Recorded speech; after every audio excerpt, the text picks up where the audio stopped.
You know, it occurs to me that we never actually sat down and ran Shelby through our introductory thing.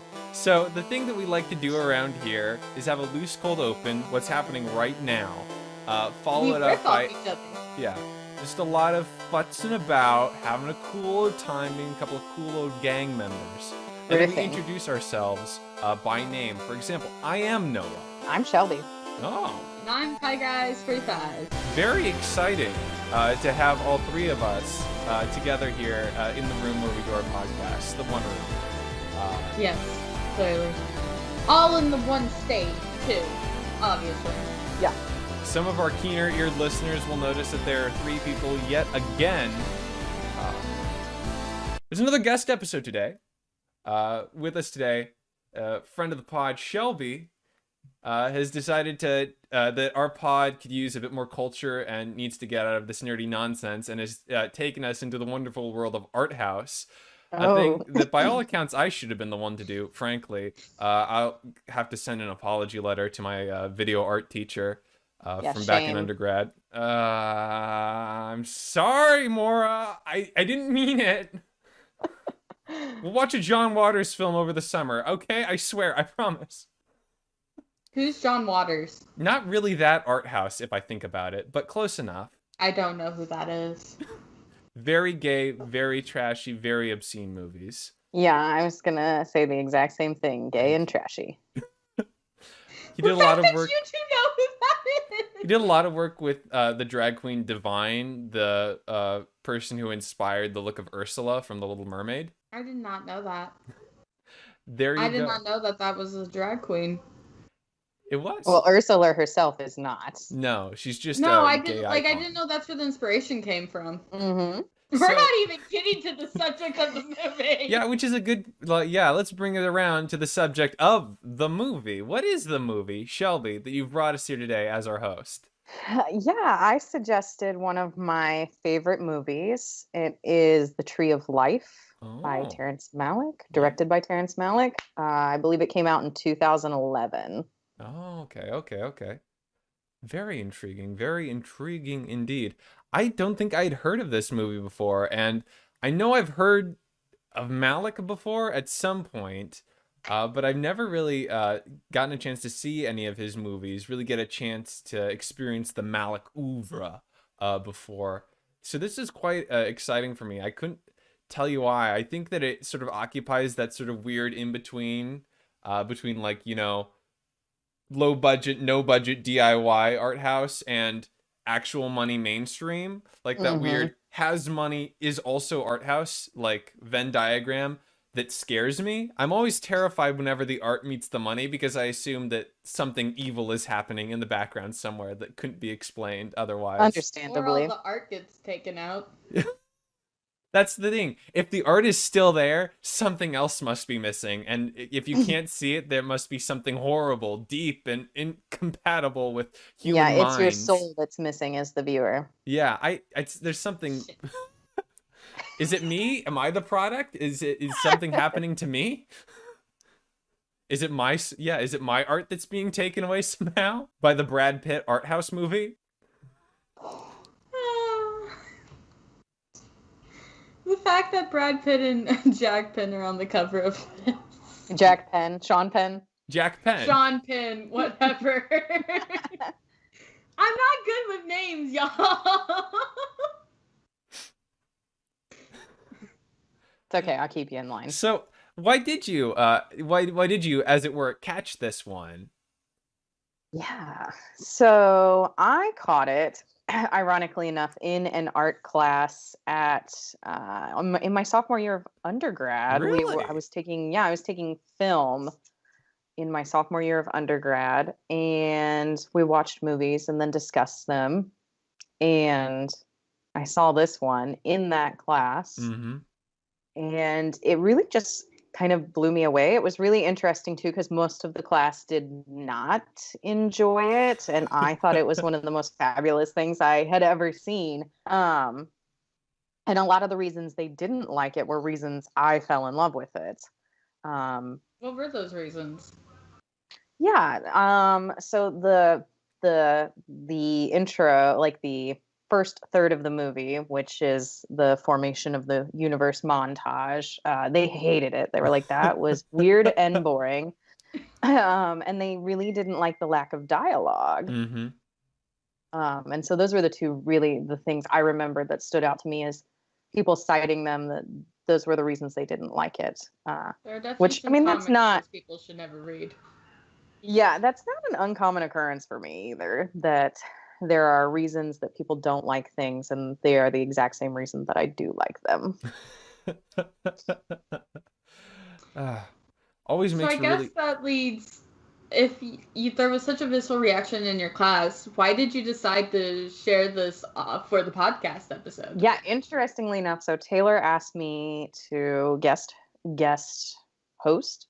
Yes. And I was trying to think, Taylor and I have a lot of entertainment interests in common, and so I was like racking my brain trying to think of something that she had not seen that I had. And Noah, I don't really know anything about you, so that was just a wild guess. But most people I show this film to have not seen it, and so I asked her if she had seen it, and neither of you had. So I thought that was it was the first one that came to my mind, and so I think I'm a person who likes to follow my gut with those types of things. And I thought it was probably really different from what you all have discussed on this show so far. That is certainly true. Definitely.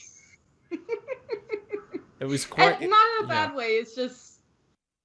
we kind of drifted a lot towards, like, sci-fi and fantasy stuff. Yeah, Yeah. Go ahead. I'm so glad you did, I think, is the thing, because we spend so much time kind of doing the, contemporary Gen Z internet thing, which is to put too much, like, mental investment into trying, like, to analyze and pick apart, art that wasn't really meant to be put under such scrutiny, that was made not with that level of care in mind. It's sort of this sort of unfortunate habit of, spending all this time kind of practicing on the beginner stuff and never really trying to level up to more, advanced work that really wants to, and in fact expects you to be operating on a certain level, analytically speaking, to engage with it. And so I think that this is worthwhile for us personally, and I hope that, as a show, we find that this sort of works with what is already a relatively analytical kind of show for one that is thoroughly unscripted. So I'm very excited. I'm so glad that you brought this to us, because it was quite fun to get back into the non-normative mindset, I guess it were, for film watching. It's not a thing that I'd gotten to do since COVID started. Oh, wow. Okay, so this has got to be like my favorite question to ask the guest host so far, because the answers have been entertaining. What did you think our reaction was going to be? I know you don't know Noah as well as me, but like, if you had to take a guess on, just based off of what we've discussed before starting, what did you think his and my reactions were? And the only things I know of Noah are things I have heard through you, right? So I assumed Noah would enjoy the movie and maybe have some similar perspectives that I had on the movie, and I assumed Taylor would be very confused. I love the faith. Thanks. So great. I feel supported. Not ganged up on at all. It's not ganging up on until I come in and say, yes, I agree. And that was not actually what I expected for you at all when I watched the film a few days ago, truthfully. What did you expect? Yeah, I kind of want to hear this. Truthfully, I'm gonna go out on a limb here and guess that your film class in undergrad was full of a bunch of cis dudes, just a veritable horde of them, outside of most of your classes. Who were taking it because they thought it would be an easy A. Oh yeah, the film like studies courses that course singular. The one like specifically film studies course, not like the studio courses that I was taking, was the most guy-filled class I ever had. It was so terrifying. So I think that I unfortunately have a brain that works a lot like them, because a lot of these like longer segments do kind of challenge me in a way that I've not yet gotten to processing. But the parts that were a lot more traditionally narrative, the parts about the family dealing with grief and about growing up and childhood and the specific, pernicious elements of being an eldest brother and all that. I figured that Taylor, you'd find those really resonant, if not like to your own life, if to like your experiences with other people, and these would be like really strong emotional forms that you would find compelling, and would really readily grasp onto. Well, turns out you were both right. I was confused at some parts, and there were other parts that definitely resonated with me. Mm-hmm. As I said, like, this was kind of the lifestyle my great-grandparents lived through, because they were the youngest kids of, like, 11 and 7 children in their households, and they were born, like, right after World War II, and the Great Depression had just finished, so... Oy. This was kind of a lot of the stories I'd heard about their childhood definitely correlated with what was happening in the movie. Mm-hmm. I wondered too if you might not resonate with the character Jack, who isn't an eldest child, being the eldest child in your family. He definitely approaches things completely differently than me. Yeah. That was also, as someone who is an eldest child who really resonated with Jack, I did not think you would find anything in common with him at all, because I think we both have very different relationships with our younger siblings. Wait a minute. You're both eldest children? Yes. You're the I youngest. am also an oldest child. Wow. Oh, I thought you were younger than your brother. No, he's younger than I am. Oh, I got this that is mixed exciting. Okay, guys, so sit around in a circle, and we're gonna shit on our siblings. Oh, really? I thought we were going to make fun of ourselves. I felt like that was sort of the main arc of the movie, was eldest children really suck. Yeah. Knowing Firstborn us, trauma. we're probably gonna get there at some point. I was going with the stereotype where, like, people assume eldest siblings just, like, shit on their younger siblings constantly when they're not around. Mm-hmm. Which I grew never out was of that. understood. It's only when they are around. Come on, it's clearly the exact opposite. Yeah, if they're not around to hear you shitting on them, what is even the point? And that's what gives them the false perception that leads them to write eldest child characters that are always doing it. There, we've solved screenwriting's greatest mystery. Now we need to know, why do men always write women obsessing over their periods? Because men find women unfathomable. Alien concept. Yes, that's it. That too. I'm obsessed with my period. It's really cool.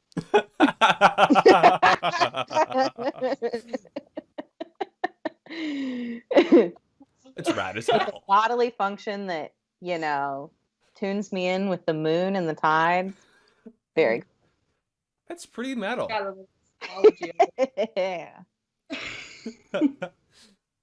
Well, since we were already kind of talking about Jack and who did and did not resonate with him, we might as well continue with that discussion and move on to our raving character corner section. I would be cautious about this. I wasn't doing the scatting, Noah. I think that before we get into raving character corner, scatting not included, we really need to do the best we can to find a short summary of this movie, because I think out of all the media we've covered, and we've covered some niche media, this is the one I think that we're most likely to potentially lose people that haven't seen it before. So, you know what? That's fair. So Shelby, this as the host, would you like to do the honors of trying to give us a relatively succinct summary of Terrence Malick's The Tree of Life? Yeah, it centers around a pretty quote unquote traditional family growing up in Texas in the 1950s. The eldest child, as we were alluding to earlier, Jack, is the main character, and his perspective is what drives the storyline almost entirely. And there are, how do I want to say, 3 distinct kind of sections And within the family section, there is the adult relationships where adult Jack, who is played by Sean Penn, is really reflecting on his childhood and how that upbringing affected him throughout his life and how it influences his perspective of the world. And there is I would say the most substantial storyline is the Young family, where it's three brothers. And they're all, I want to say, under 12 years old. I think Jack is probably around 12 years old for most of the movie.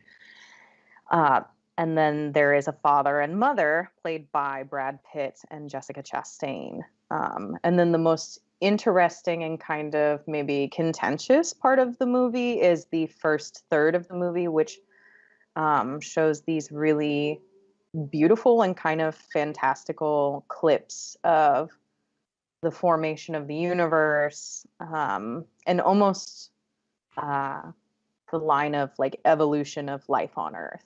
How does that? Did I miss anything? I think that about covers all the biggest bases. It's Okay. Yeah, that's that's a good foundation to get started on as we move into. Taylor, would you please try to do the scat? Just a little bit of scat. What even is scat? Okay.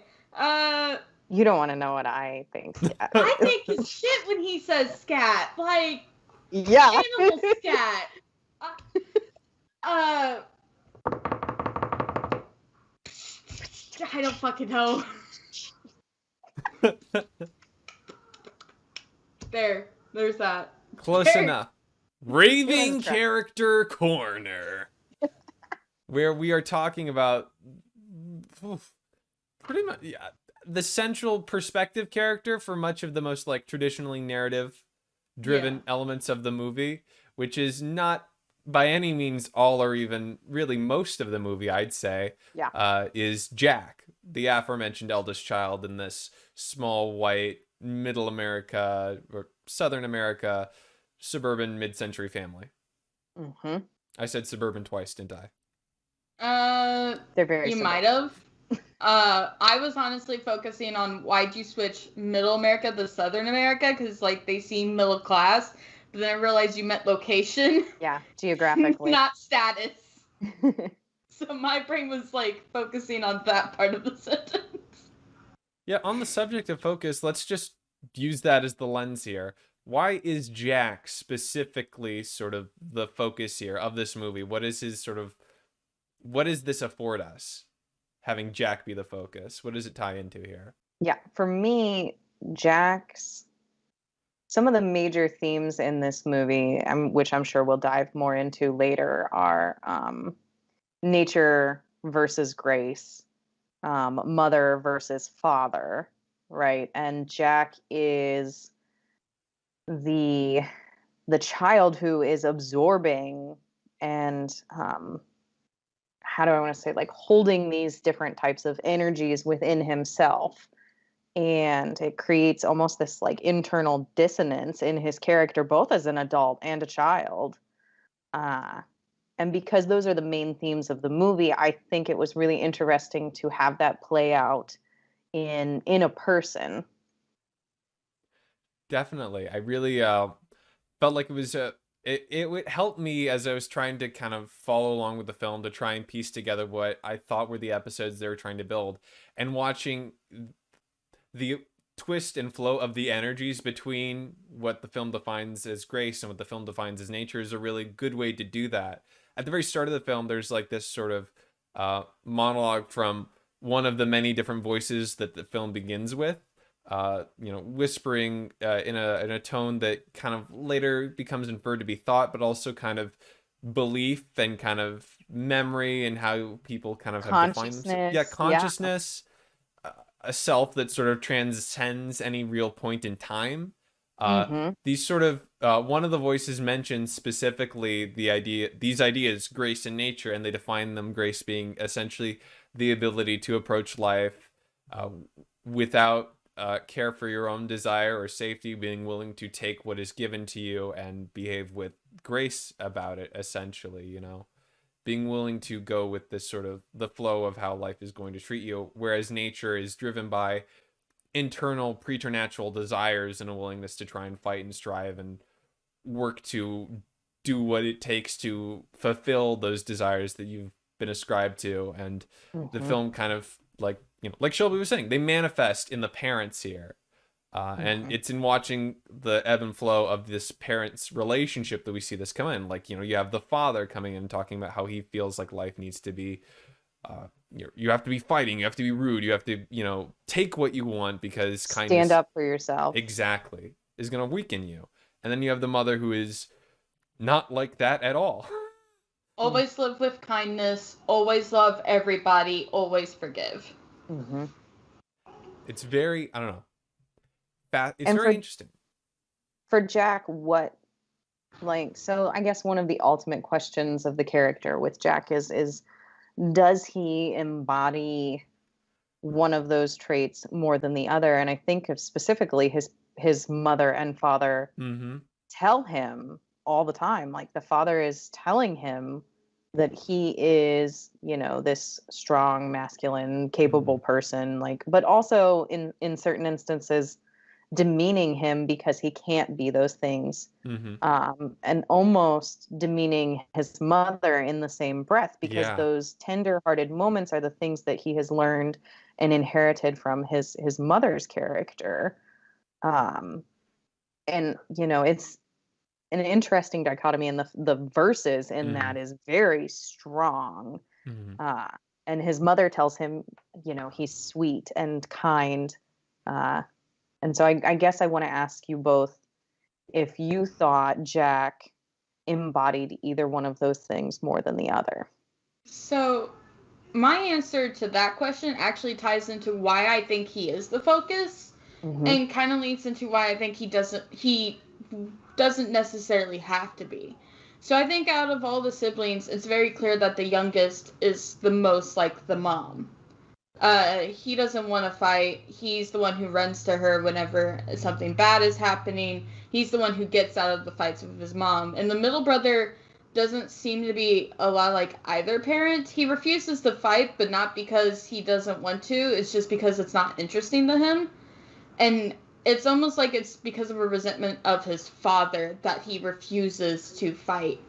But Jack acts a lot like both of his parents. He's not leaning towards one side or the other, or rejecting both outright for most of the movie. He does end up starting to rebel, but I think the fact that he embodies them nearly equally, and you can see the causation and the pulling between them, and like what instances behaving like his mother affects the traits of his that he got from his father throughout the movie. I think that is why he is the main focus of it, but I also feel as if you could have gotten a similar story with any of the brothers. It's and the reason why he is actually ultimately the choice to be the main character is because, well, the middle brother, trigger warning, eventually commits suicide, and the younger brother is never seen again after that. So I think it's because he survived past his younger sibling. That is the reason why he is the chosen main character, main focus of this movie. You know, it's funny. You know, we were talking earlier about how significant the role of being an eldest child was in in this movie, and also in our watching it. I think that is why Jack is sort of our main focus here, and also why he's so useful in looking at the dynamics between the ideas of grace and nature, because I don't think that you could really follow either brother, because I don't think that they would have the same relationship. I think that a big part of what this film is, so much of this film that I really engaged with, was how like directly it came at a lot of like real world elements. You know, the naturalism with which it approached how like we build our own idea of our own history. Like, of course you have to go through the entire creation of the universe, and you can't just jump to Jack being a young child. We have to see where we came from.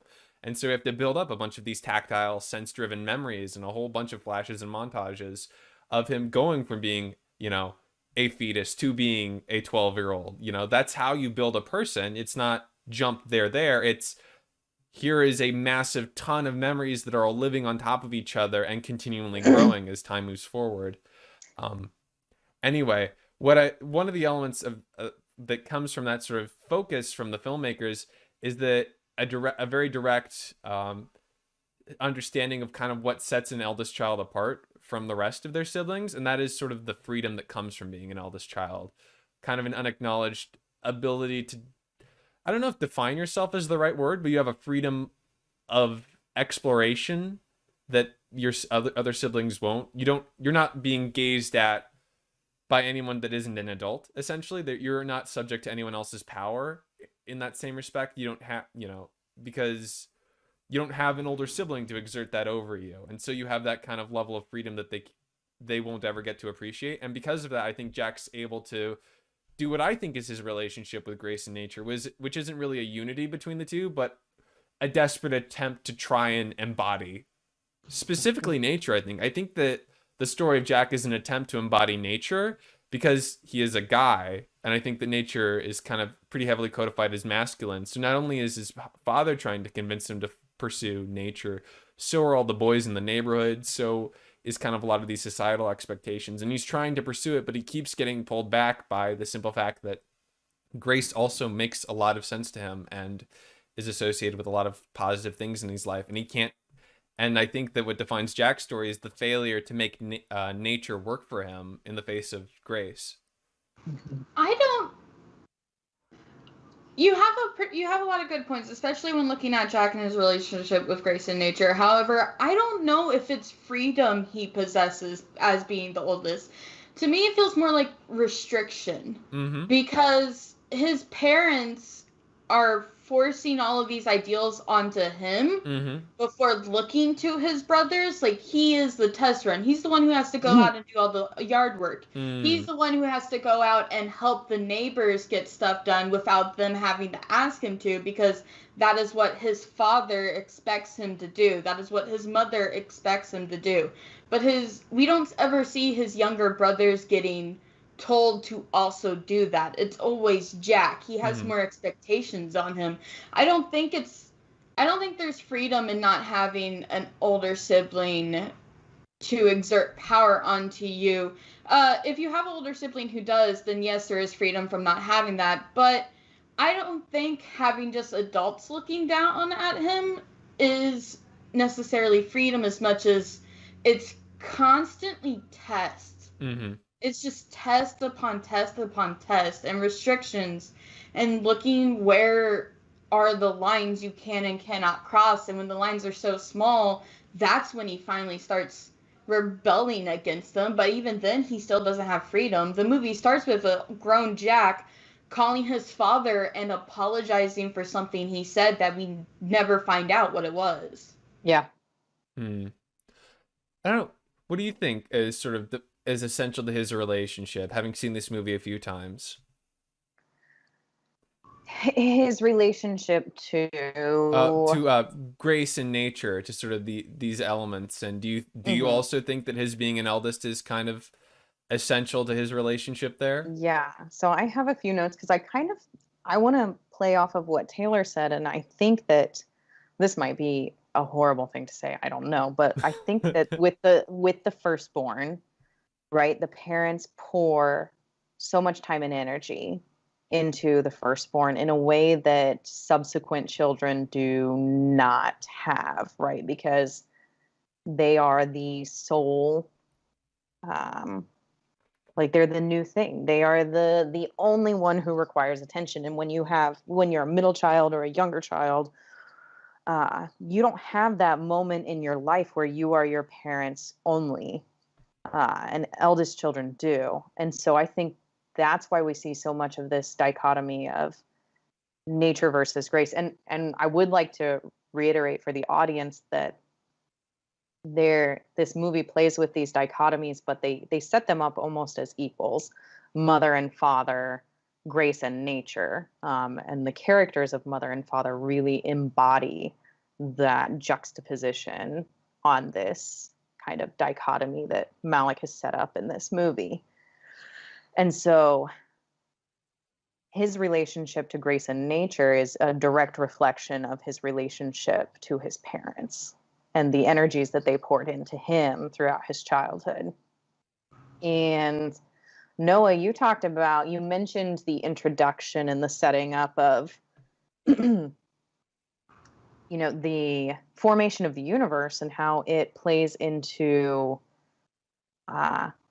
him being a fetus and then growing into a 12-year-old boy and being an adult. And I kind of think that this is maybe a statement on the fact that, or maybe a statement on human interconnectedness, right? That we all come from this one moment, right? So we're talking about the birth of a boy, but we're also talking about the birth of a universe. And from the birth of the universe, we have all come to exist. So we're all interconnected in that way and have parts of each other in the same way that he has these parts of his parents and these parts of nature and grace. In the same way that the montage of him growing up is about him building a self, if you look at the entire first third of the movie, it's about us being a whole, a pan self that the universe is constantly in the act of building. Yes. It's very meta. Very. I feel like meta is the point of this movie, though. Is it even meta at that point? It's just sort of what the film is about. I mean, I don't know. Certainly it's very theological, which is a whole thread that we haven't even touched on, which is a heavy influence on this whole film and a subject that we will definitely be getting into discussing later. But the idea of what is God and what is the presence of God, it's not, it is sort of that understanding of God, not specifically as the figure in Christian mythology, but rather more loosely just the idea of God, a loose term as like loosely defined by Christian theology. It's very, and it's a kind of a specter that appears in the distance and one assumes is what a lot of these people who are quietly whispering, elements of their self to. And it's funny that we would connect like this meta self that the of the universe creating to God, because a lot of what I thought that early like universe building montage was Malick showing us what he thinks of God, like not as anything that could resemble a person, but as energy, forces, light, and color. I took such a more pessimistic view of that opening scene than Really? either of you. Well, it's not specifically like the opening flame that I thought was God. I thought I thought specifically it was like the galactic elements that were supposed to be like this idea of visualizing God. No, I know, but the formation of the universe, the galaxy segments that are interspersed throughout the movie, they always seem to happen when somebody's talking or praying to God. So what I took it as the movie, and like I said, this is very pessimistic. What I took it as is not that the movie was saying the universe in and of itself was God, but that it is so wide and so large that you can pray all you want, but it does not have to dignify a response or even a reaction to you, and that it's all chaos out there after you've said your words and you've helped yourself feel better. And that it's going to keep being its own thing separate from you. Yeah, I love this too, because y'all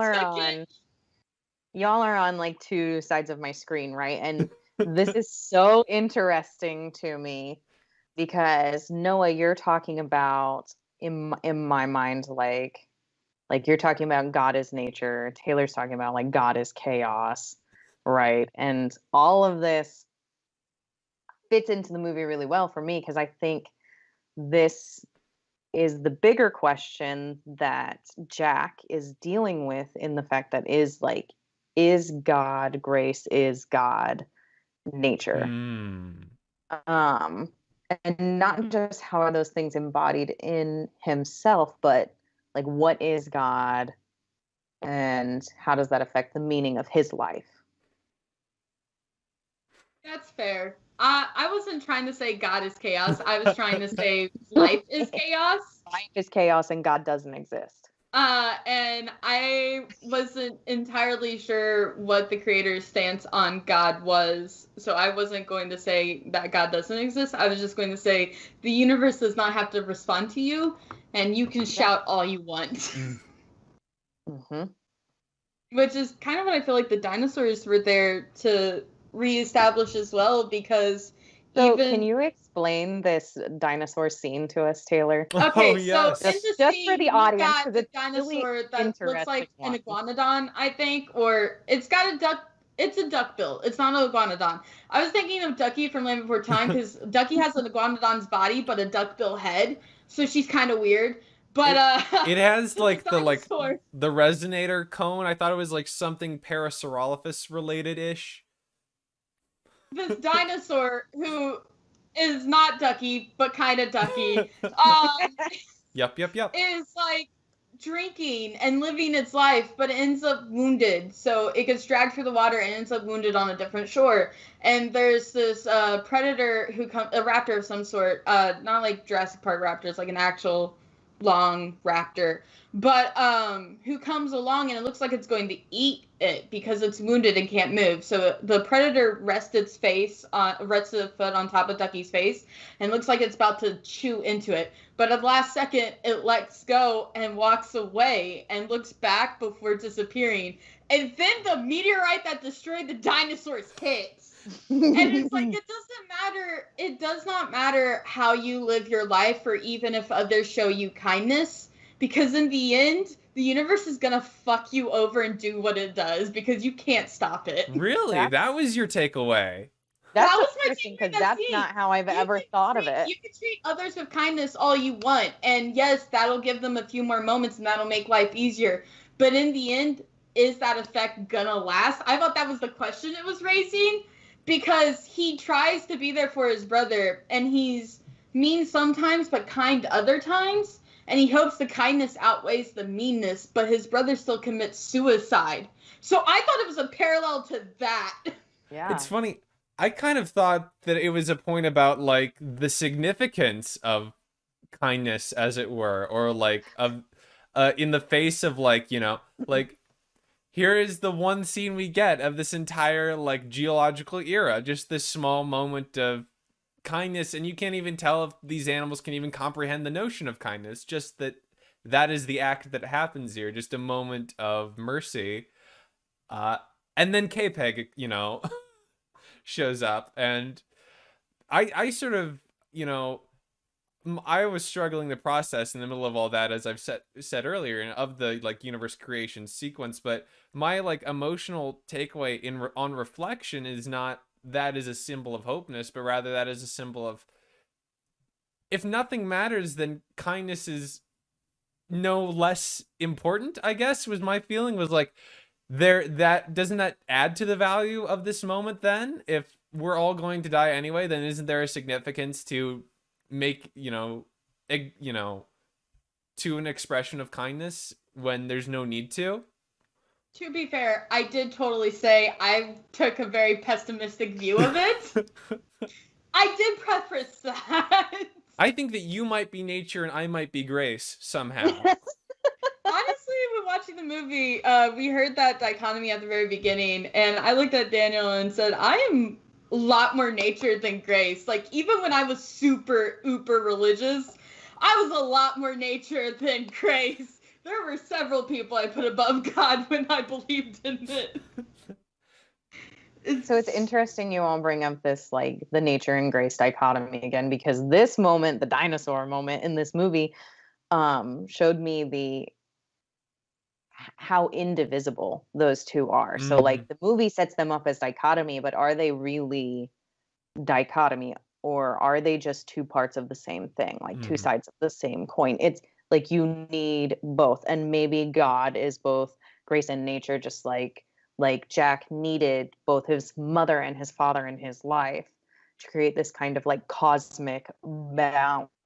And so I look at that as like a moment of balance, right? And then you think of the meteor coming in, and that's creating a whole new kind of balance. So in your understanding of the scene, does that make Jack the meteorite?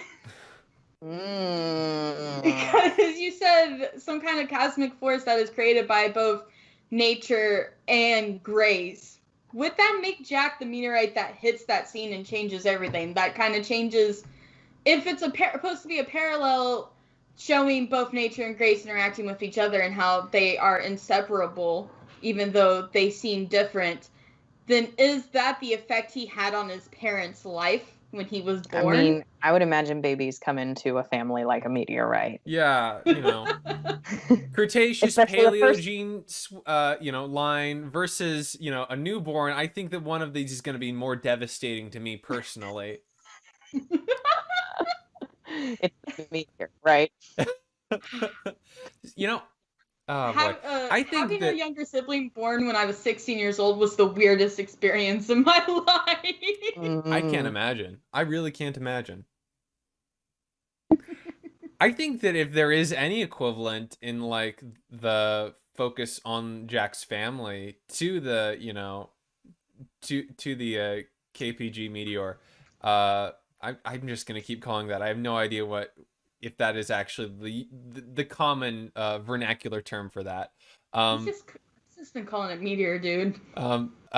Anyway, I think that if there's any equivalent, it's his dad getting fired, because it's got that same level of, from out of nowhere, here comes this force that cannot be denied that is going to destroy this home and this world as you know it, and require a whole new upset that is going to involve its whole new story. And same parallel in terms of how the stories are built, that is when each thread ends. We don't see anything else of like, we don't see the rise of terror birds after the dinosaurs get knocked away. That is where they draw the line and start focusing on people again.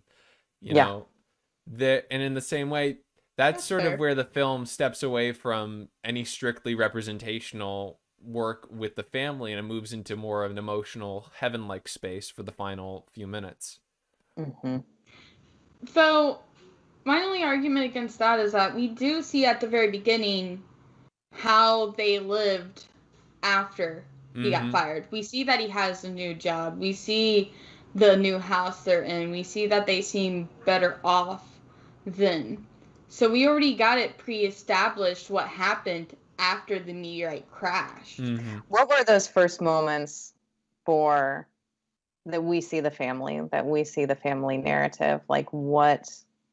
What we see is we see the mother as a little kid, like she's a child holding a goat as they are explaining nature versus grace. And we kind of get the feeling that she's choosing grace in that instance while she takes care of this goat that we see. And then we fast forward to her and her husband and their kids playing in the yard and in trees and having just a grand old time and being a happy family. And then we go straight to the funeral. They get the letters, they have a breakdown. It's silence. It's at the funeral. It's not until after the funeral that we get that it's their son when she says, I want to join him. I don't want to live right now. Yeah. That's the family stuff we get right off the bat. Emotionally, it hits you like a truck which is impressive, because I cannot stress enough how far away you feel on most other levels from these characters. I can't really even say emotionally, because clearly emotionally you are right there with them with how they're processing grief. It gives you a window into that sort of experience, into how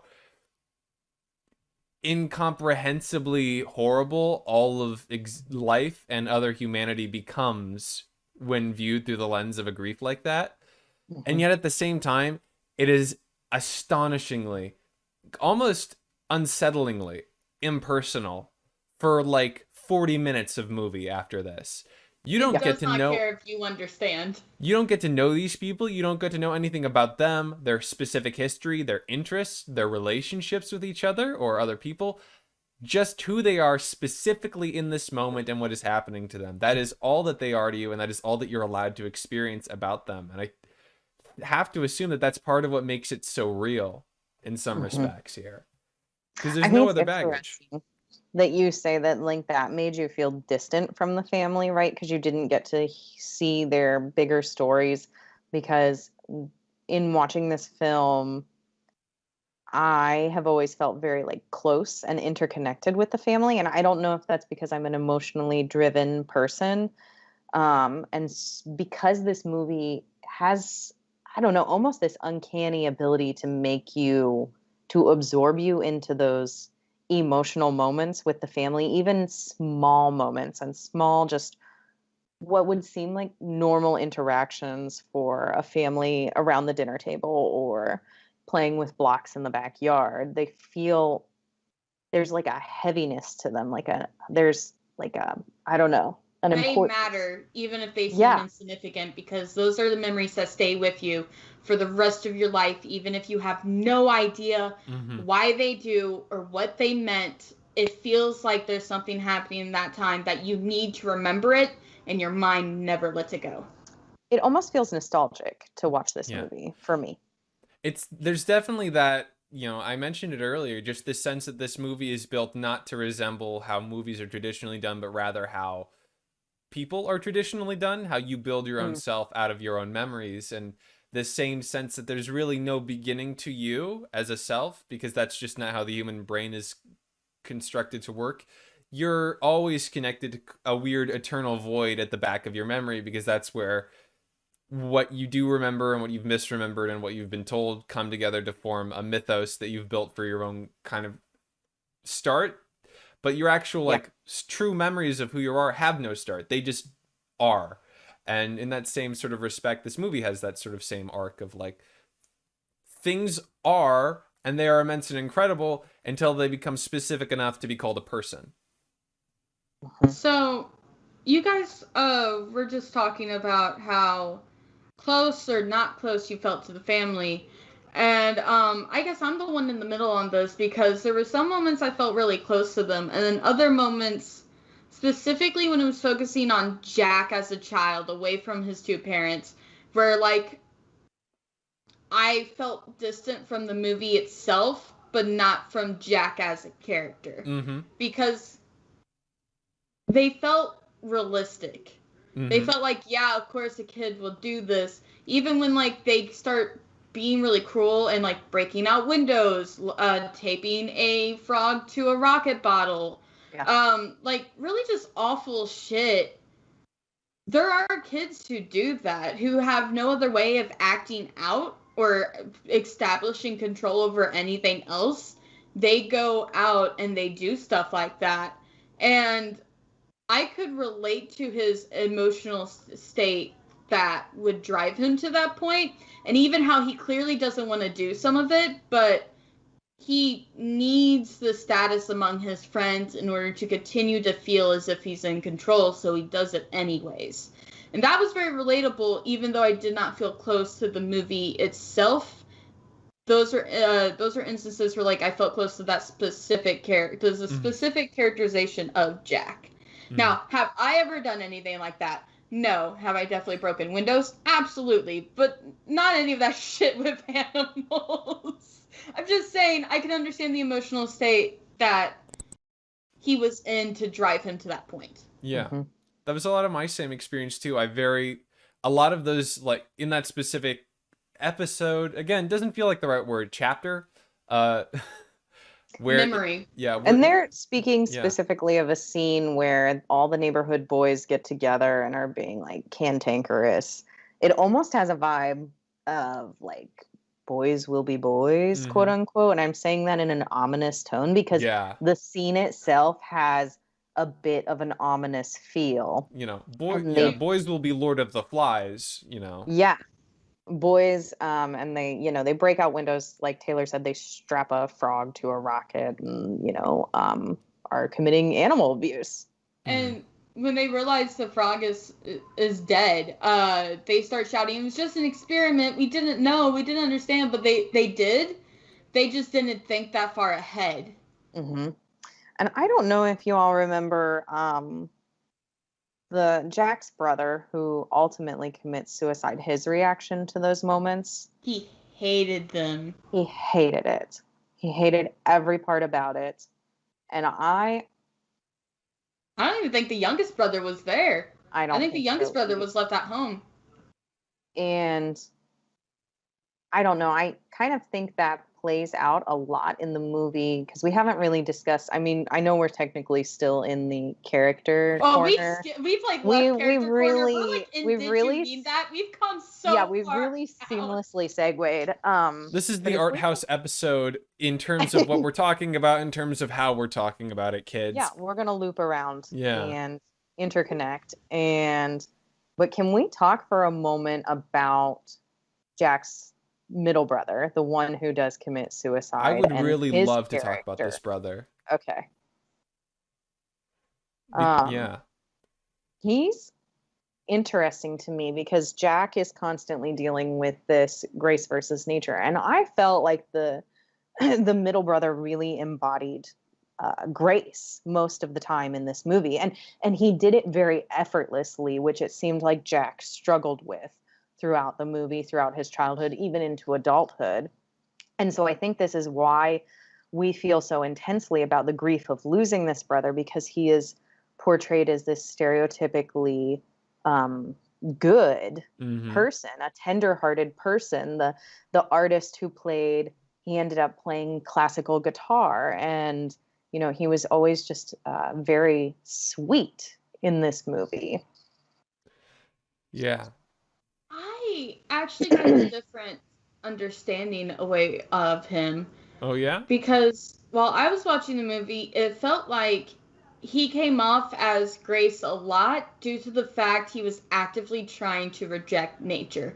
It's not that it was effortless for him, but that he was in so much turmoil and strife against his father, he could not allow himself to act out on nature at all, because the one time he actually has a direct confrontation with his father, and his father takes, like, I think it was a container or something, and shoves it into his face and makes his nose bleed. It's the one time he's like, just shut up. Mm-hmm. And I would say that was showing how, he does have nature in him, and it's just as much in him as it is in Jack, but he resents his father so much, he hates having that come out in him, which is why he appears as grace so much, which is why his older brother sees him as the second embodiment of grace right after their mom, because one, he's dead, and so he's never going to grow past the teenager he was when he died. And we never even see that. We only see the child he was in the moments when he was in the right and Jack was in the wrong. And he told Jack he was in the wrong. Mm-hmm.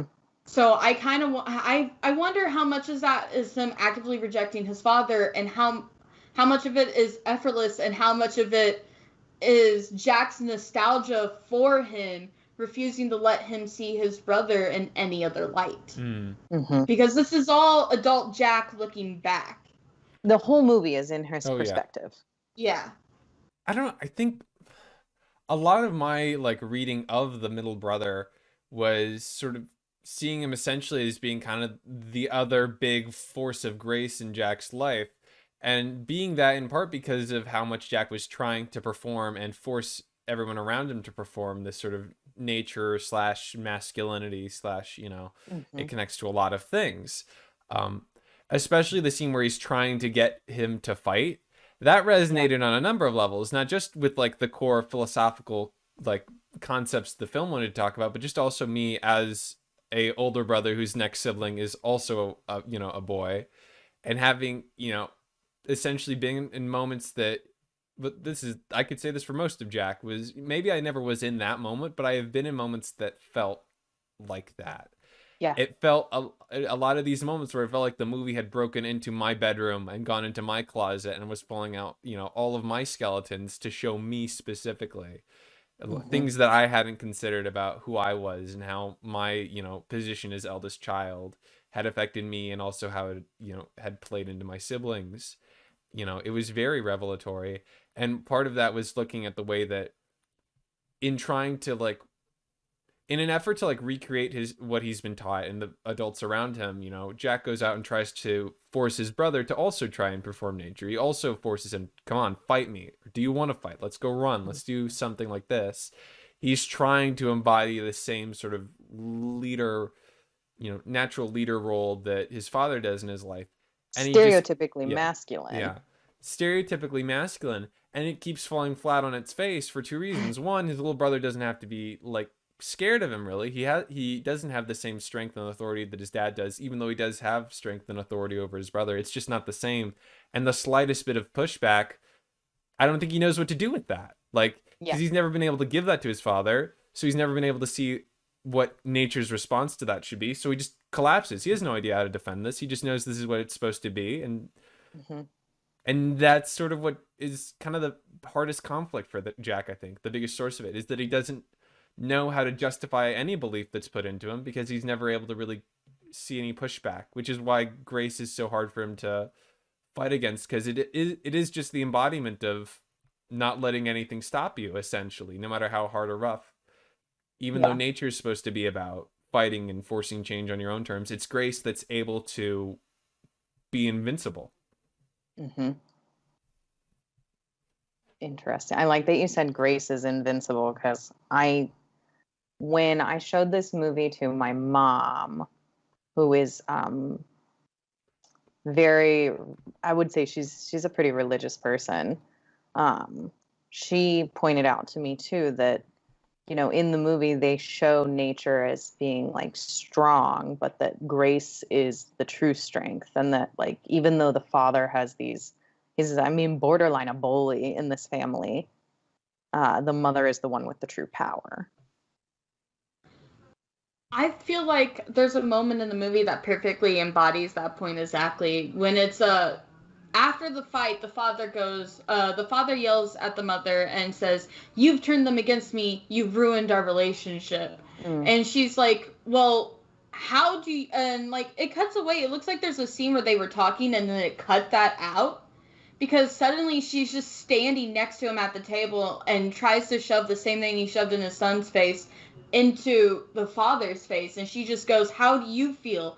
And he just holds her there and restrains her, and it's just, that made me feel so uncomfortable. I hated that moment, and more than anything else in the really scene. intense. It felt like danger. It felt like get the fuck out. And then he goes on a trip, so she doesn't even have to do anything to get out. It's just like he leaves, and she's like, "Okay," and suddenly everybody in the family is happy. They have a moment where they can breathe and just be, and they don't have to act a certain way. And they revel in this until there's so much of it that they have to confront it's going to end. And that causes Jack to be like, "Well, you don't even stand up to him, so why should I ever try to be like you instead of him?" And she doesn't argue against that, but she also never stops trying to be there for him anyways. I feel like that perfectly embodies what your mother was trying to say. Even though, that was my only point. Okay, so that was a tangent off of discussing. I mean, obviously we're touching on all of these characters, but that was a tangent off of the little brother. And that's kind of the nature of this movie, which I thought would be really interesting to discuss, because the whole movie has all of these interconnected moments. And Noah, you touched on this earlier, that this movie almost invites this kind of analysis. I think it encourages it. It requires it of the audience. And there's really endless parallels that you can draw on in this film, which, I mean, I have those same experience that you did when I watched it. I felt like it was rifling through my closet, and like it felt very personal, and I feel like I draw a lot of like similar parallels in my own life to this movie. I would agree with you too. There were a lot of moments where like it was just filled with toxic masculinity that I know I used to perform because I was the eldest. And even though I am a girl, my younger brother wasn't meeting some of our family's traditionally masculine standards, and so I actively fulfilled those roles purposely in a very toxic manner. And it felt like this movie was showing that like perfectly, and I hated it. Yeah. I hated it for that. It's a thing that I don't think that we encounter enough in most media is a willingness to be relatable in a way that hurts, you know? Yeah. There's so much of it is like, oh yeah, that's relatable. I've been in that situation that has made me uncomfortable for external reasons. It's very rarely, you know, not enough do we have like mainstream media that is willing to be like, and this is why you specifically were the problem here. This is why you feel uncomfortable because you should. You caused harm here in 1,000 tiny ways that you can't even fully remember. This is how you hurt other people and change them. And honestly, it's what the father, because one of the very first things you hear is the father admitting he caused his middle child to feel the shame he had felt his entire life. And he put that on him unfairly. It's one of the first things you hear.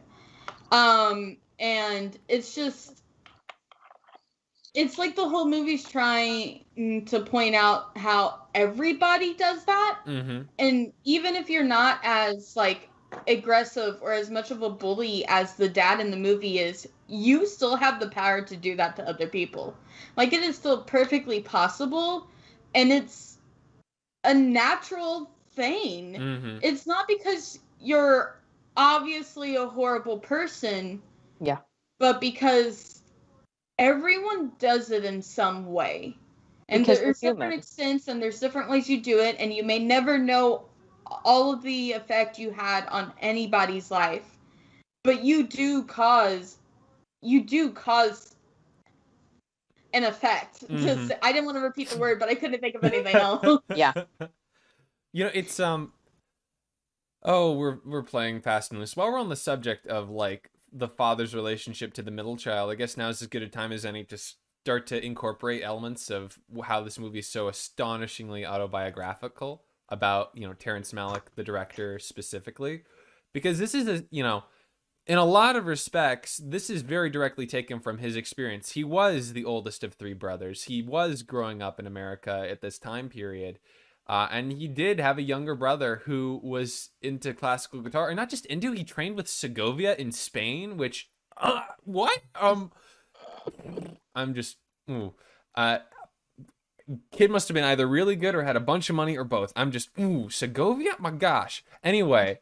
And here I love this too. I love this because even though I love this movie, I had no idea until you brought it up in our discussions, kind of setting up the podcast. I had no idea that this was autobiographical. And please tell me more. Here's the clincher. We spent in the movie, there's this scene. It's one of the rare, it's almost the only moment really of specific direct positive interaction between the father and the middle child. And that is where the middle child is playing classical guitar out on the porch in time with his father playing classical music on the piano. And that's sort of, the father has said that one of his biggest like things that he loathes about himself, his biggest regrets, is that he wanted to be a musician, that he tried to and trained to, and that he aspired to being a great classical musician. And that's sort of, it's one of those things that, you know, you take as kind of symbolism for these parts of himself that he explicitly tells you that he wants, that he's tried to destroy, or at least that he implies that he tries to destroy, and that he wants his children to destroy themselves as well. And yet at the same time, it is like clear that he finds sincere connection, human connection between his son and playing this music together with them. And that's really meaningful in the context of, again, this is the Wikipedia research. I encourage everybody who finds this engaging to go out and look at the actual interviews that this is all cited from. But in the real world, Terrence Malick's younger brother, while studying in Spain with Segovia, who for context is like the biggest head honcho of the 20th century history of classical music, headest of honchos, very significant guy. You know, all the big classical guitarists at this point are either students of his or students of his. Anyway. Thank you for the context. So I understand the fangirling a little bit more. So there was a lot of pressure on him, so much so that eventually he broke his own hand rather to stop. He had a breakdown and literally smashed his hand as a search for escape, essentially. And according to Wikipedia, his father came and went to support him, but it wasn't enough because shortly after that, he killed himself. Really interesting. It is very, it is fast. It is, what's, I'm sorry that the movie cannot convey that context in and of itself, because it ties so deeply into that specific relationship between father and son and between these sort of pressures. And I guess it's just, it's something that has to be outside the scope of the movie, even if it is so significant. Even a movie with this broad a scope has to draw a line somewhere. And, you know, that moment, well, it doesn't really have as much to do with Jack, but I think it brings a lot into any analysis of this movie to understand that bond there. Yeah. Noah, did you have this information before you watched the movie, or did you? No, I watched the movie raw and cold, and I did the research afterward, and it was quite interesting. Yeah. Do you feel, so this is my thought, do you, and I'll ask this to both of you, do you think that because Malick had this experience, and obviously he is very personally tied to this movie and this subject matter, is that why the movie does such a good job of making us feel so personally connected to it? Like, did he pour his personal connection into the movie so well that it seeps through into the audience? I kind of feel like he would have to. Mm-hmm. And this isn't a commentary on other people who have tried to do this but weren't successful, because that does not mean it wasn't personal enough or too personal.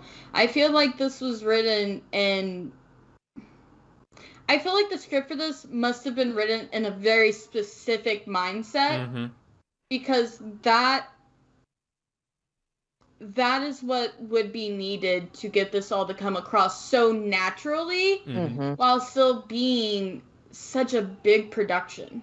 Yeah, that's very similar to what I would say, because I think that what this is emblematic of is a man who, or a team of creators even, that are really powerfully capable of looking at themselves and looking at their own memories and history and who they are and who they've come to be, and being willing to put a name to it and to understand it to such a degree that they can express it. Because, you know, speaking personally as a creator, I found this film really inspiring and also kind of, I don't know, depressing isn't the right word, but it certainly helped put me and my own historic work in a context that I think I needed to see. That, you know, I've struggled a lot, and I've made art specifically about the struggle to express truth and express personal emotional truth, and the ability to really, what I feel is a failure I've felt to convey anything real.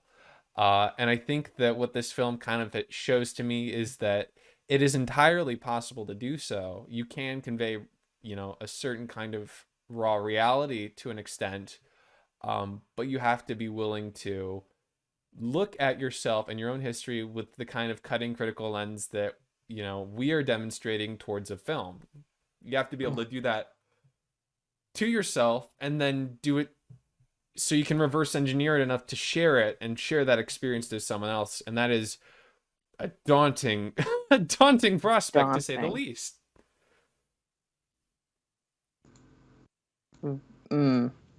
That is very, very true.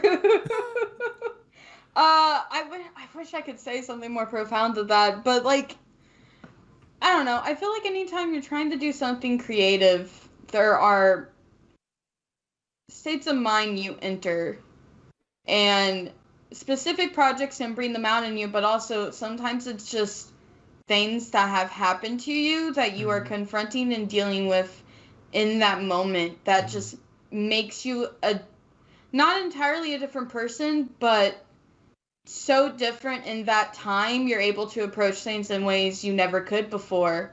I know personally, anytime I'm in a state like that, it's usually caused by grief. And in those moments, I write a lot of things that are centered around death, very specifically the exploration of it and the causes and just how people react with that. And going back and rereading my work to edit it and arrange it, it feels like those are written by a completely different person when I reread them. Mm. And for somebody to be able to like work on this project and keep that feeling intact within it the entire time is very impressive. Yeah. The amount of effort and like emotional toll it must have taken is outstanding. Even if I didn't understand everything that was happening in the movie. It reminds me of something that my aforementioned, video art mentor, I think that they were the one that said this. Maybe they were just reiterating it, or they pointed me, but it's certainly a message that they taught us in different ways, in different respects, just that you can't make art and live it at the same time. It's not something that I've ever fully tried to take to heart, I guess. So much of the things I make are very much driven by what am I thinking of right now? What are the things that are kind of affecting my brain and my mind and my concerns right now? And I think what this film, again, is sort of pushing my brain is this idea of, well, maybe it's worth trying to fight for distance, trying to spend the time sitting down and looking at yourself in the mirror and fighting for the distance required to be able to handle these emotions and process them and put them into a way that is more communicative than just, long, unintelligible essays or weird stories or whatever. Not to diss anybody's work here. This is specifically about my own work in history. Just this this sense of a challenge, I guess, almost, or this sense of like, in the same way that this film is a whole nother level in terms of requiring analysis for us as a show and us as viewers, I think that this, raises the stakes for me as a creator in some respects, saying this is the level that you should be trying to get to in terms of expressive, analytical, artistic capability. Yeah. I think it's exceptional in that sense. Like, this is not a movie that is like any other movie I've ever seen. And kind of like you said, not to like yuck anyone else's yum or to say that like other movies are lesser, but that just the concept of what I had, the concept I had of film in general was kind of blown out of the water by this movie. And it broadened my horizons on what is possible through art and entertainment. I do want to say this, and this is kind of like a segue away from the movie, but another reason why I think it's really good and just shows how skilled it is at connecting with people.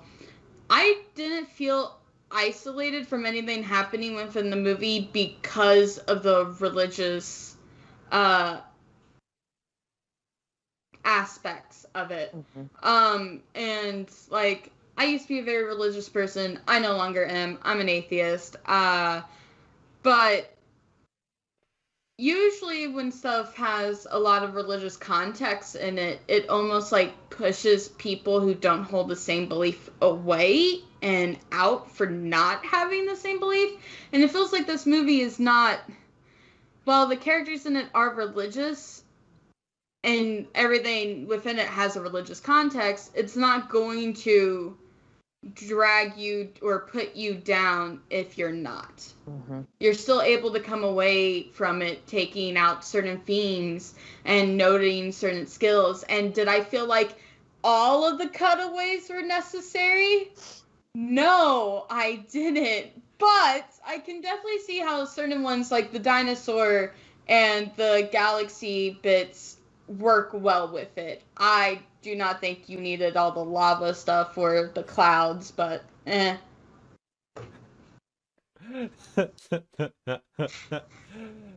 boy. It's creation of the universe from the most macro scale to the most like micro scale, if we're talking about like the human being as the unit of micro, right?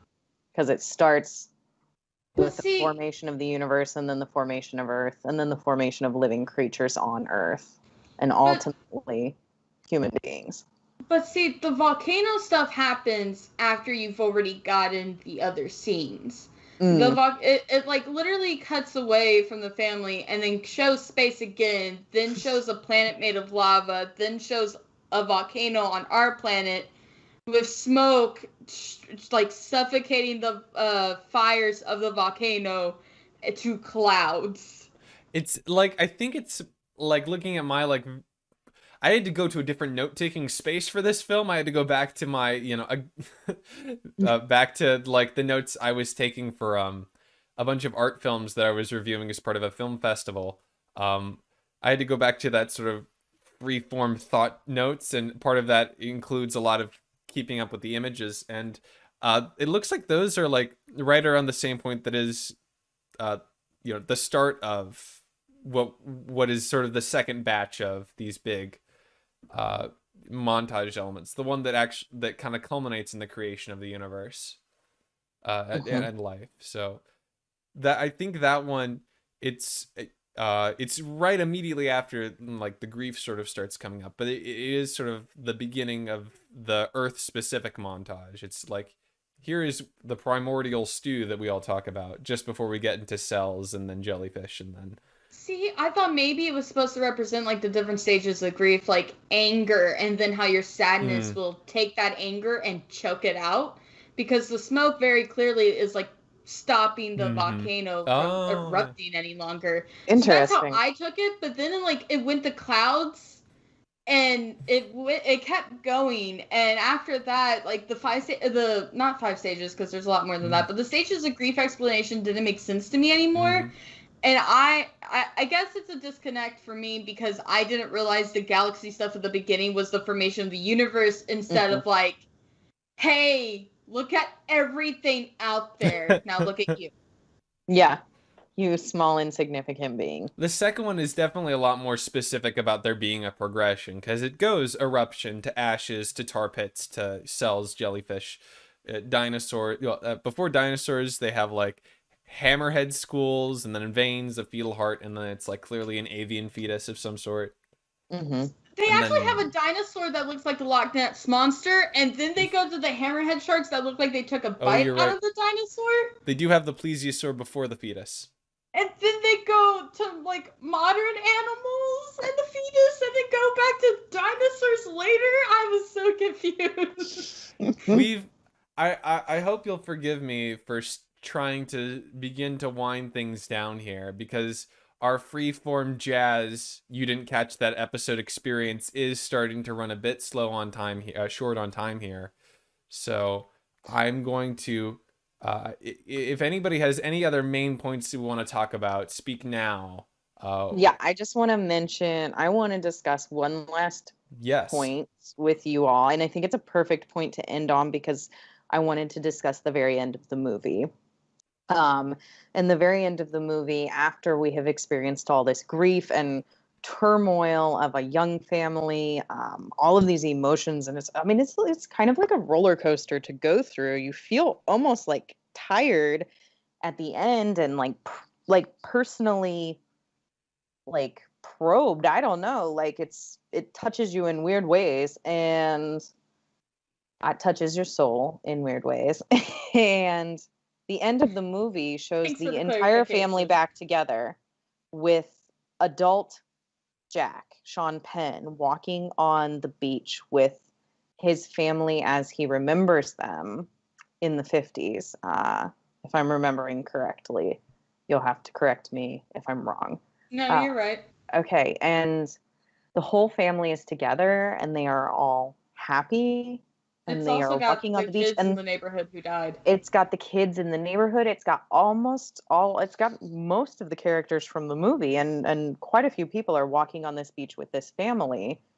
And if I remember correctly, everyone lifts up the middle brother, right? Yeah. Yeah. And then it ends with the mother saying, "I give him to you, God. I give you my son." Mm-hmm. So I want to know your thoughts on the end of that movie, as our last little bit. And what statements that end is making on the contradiction of like nature versus grace, if any.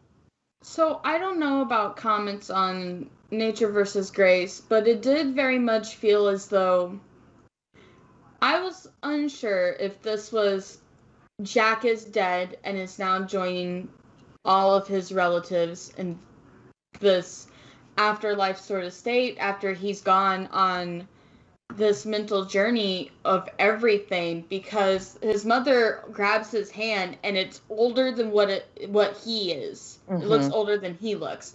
And then she grabs it and his hand's a child again. Mm-hmm. But he's still Sean Penn. He's not younger than him. He's not older than himself. He's still just older Jack, adult Jack.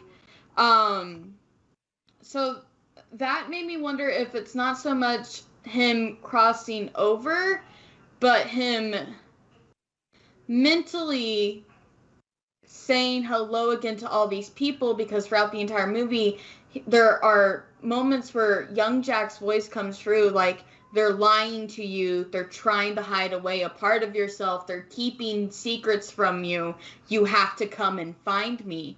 And in the end, he gets to this place by following his younger self, and I feel like it's the understanding he's always wanted, the understanding between the roles he was supposed to fill and how he feels as an individual with his identity.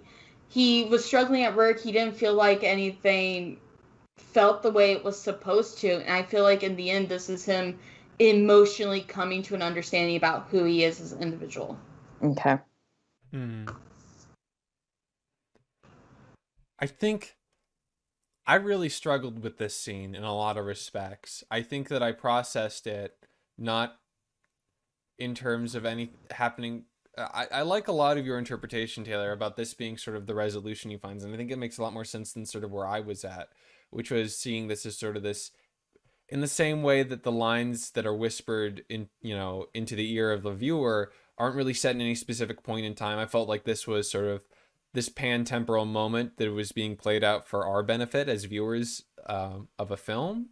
And this sort of had to, I'm not sure if I fully understood it. I felt like it was about resolution in some respects, about coming together and finding something better than what had been in life, or at least acknowledging and being able to accept that the reality of what happened in life.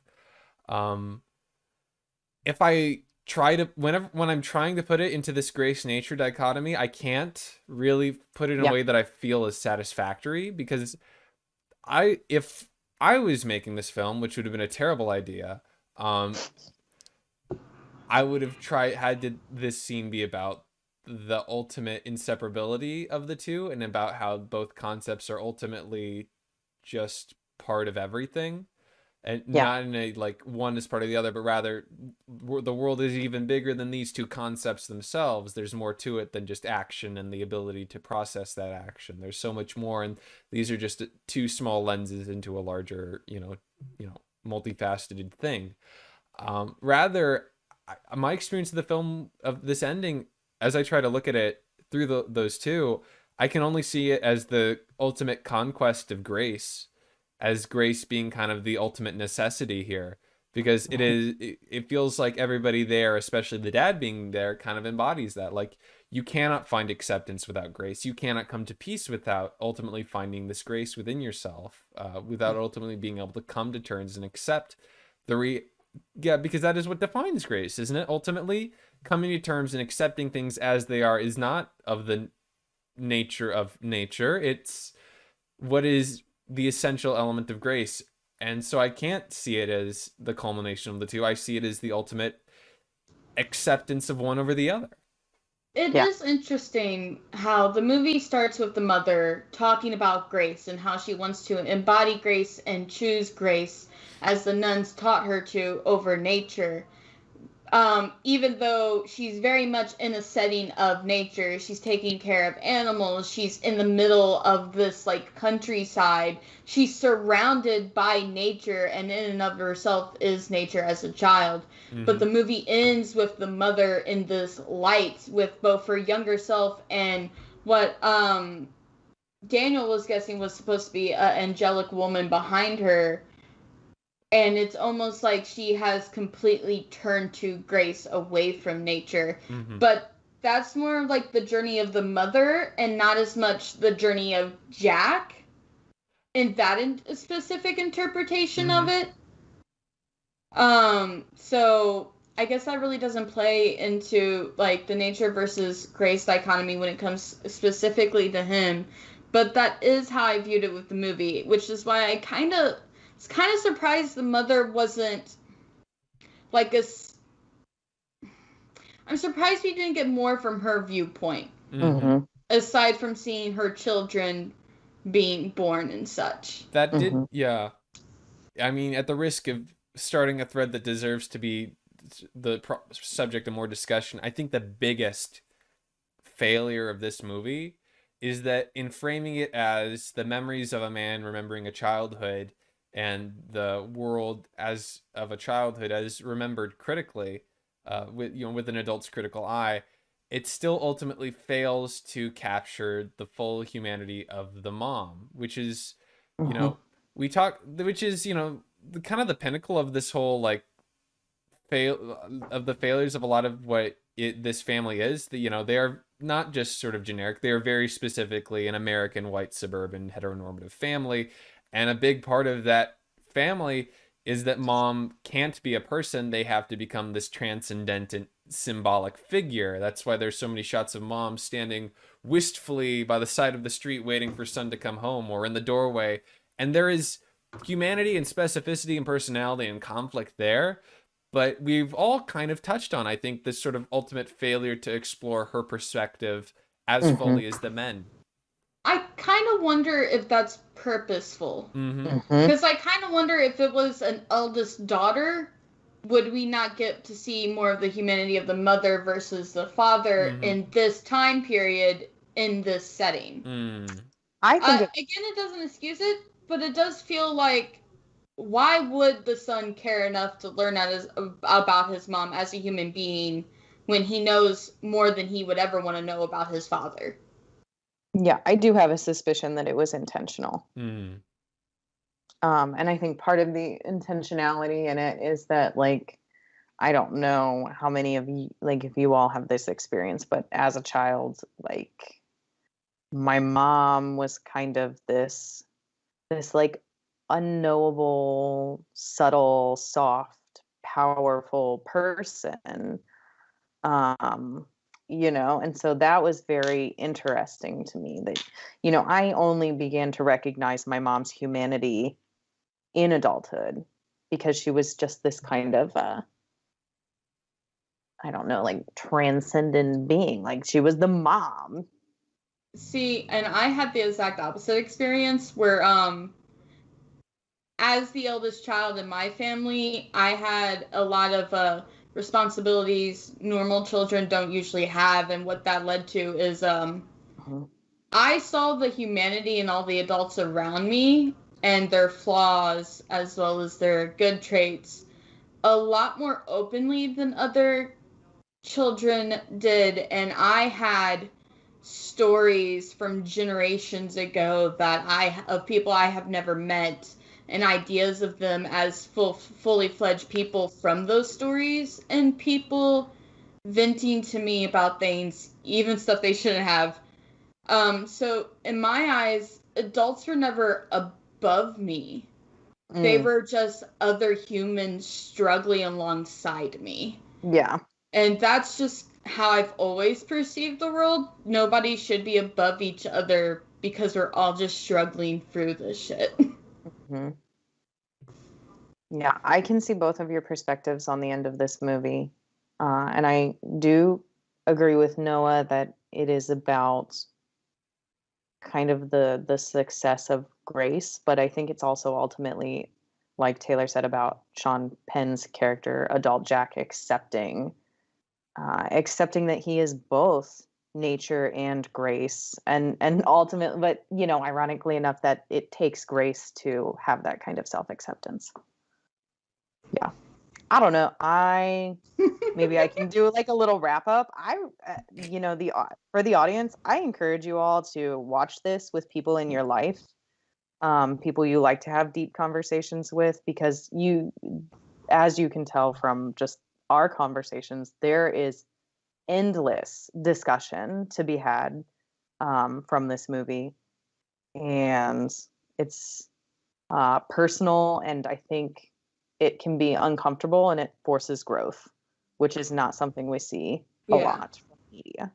So Shelby, if you had to reflect on this movie compared to now from the first time you watched it, would you say your opinions have changed at all on it? 100%. I think my opinions change every time I watch this movie. And I feel like I gain a better understanding of the movie itself and the concepts I draw from the movie, because it does feel so personal to me, and the themes feel personal to me. That's fair. So Noah, what would you say about this movie?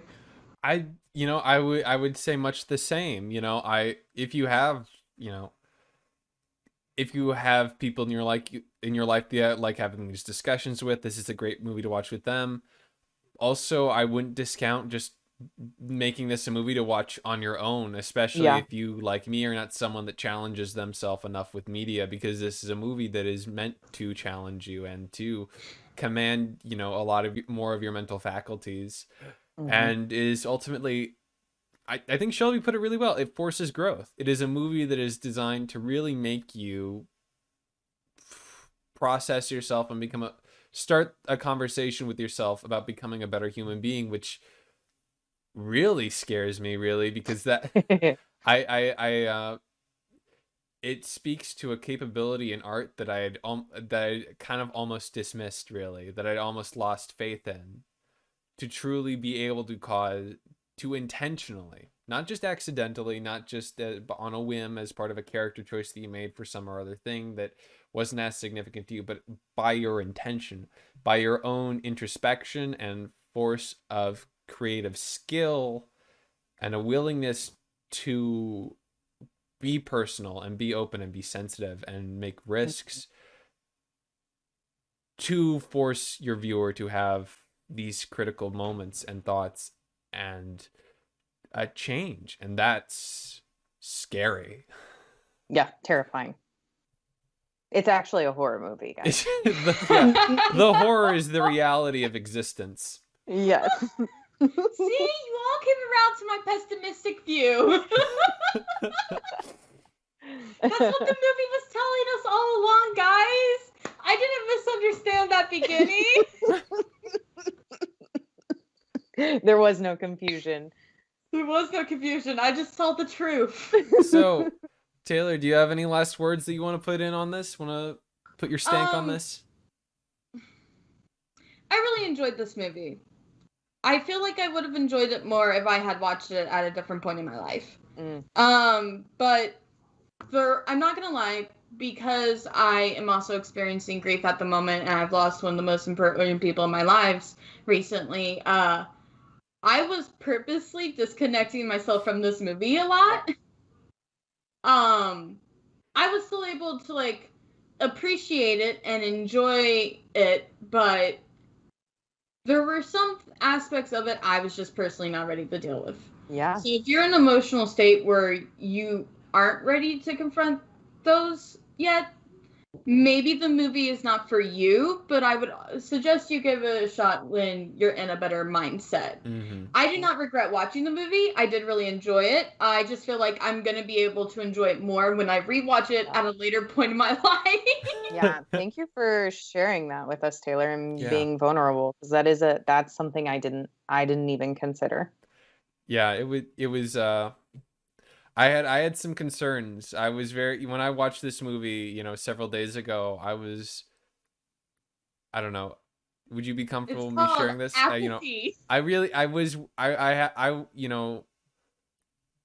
This movie was positioned in such a way that I was worried that it might cause harm potentially. And I'm glad that you were able to make it through it largely unscathed, and I look forward to talking about it more in the future when the time comes when you can safely put more of yourself in this. Yep. Well, to switch it from a depressing Yes. note, because Yeah. I have just been taking us there, this conversation. I don't No, think that it's it's your fine. fault that the movie that starts No. with the death of a child went to a depressing place. Yeah, exactly. Yeah, I don't think that's. Yeah, I would I agree don't with think Noah. you That's can not take your that fault. responsibility. But Shelby, it is time for you to sign us out because you're the host this episode. Okay, Yes. So so I say no. I don't say that. Go ahead. well, yeah. No, you do say Oh, that. I've You say been. So this, yeah, I've been Shelby, your guest host. And I have been Noah, a newbie. and I have been Taylor, your co-newbie. And Shelby, what did we finally catch? Yeah, and you finally caught the tree of life.